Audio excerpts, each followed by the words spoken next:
दूध भेसळीच्या मुद्द्यावरून पडळकर आणि खोत हे आक्रमक झालेत। दुधातील भेसळीची सदाभाऊ खोत आणि पडळकरांनी पोलखोल केलेली आहे। विधान भवनामध्ये त्यांनी या भेसळीचा डेमो दाखवत पंचनामा केलाय। दूध भेसळी विरोधात कडक कायदा करावा अशी मागणी सुद्धा त्यांनी धरलेली आहे। भेसळ थांबवून शेतकऱ्यांना चांगला दर मिळावा अशी मागणी सदाभाऊ खोत यांनी केलेली आहे। तसंच गोपीचंद पडळकर यांनी या संपूर्ण दूध भेसळीचा डेमोच विधान भवनामध्ये दाखवला आणि या संपूर्ण भेसळीची पोलखोल केलेली आहे। तुम्ही काय तेल मिक्स करताय? खाद्यतेल आहे। चा कायदा कडक केला पाहिजे, भेसळ होता कामा नये।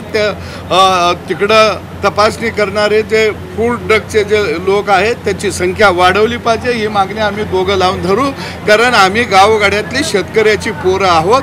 कारण गावगाडा टिकला तरच देश टिकणार आहे आणि देशातले लेकरं बाळं यांना जर पोषक दूध मिळालं तरच ते त्यांचं भवितव्य पुढे घडणार आहे। या भावनेतून आम्ही या ठिकाणी हा प्रयोग दाखवला महाराष्ट्राला की कशा पद्धतीनं भेसळ माफिया राज्यामध्ये कार्यरत आहे।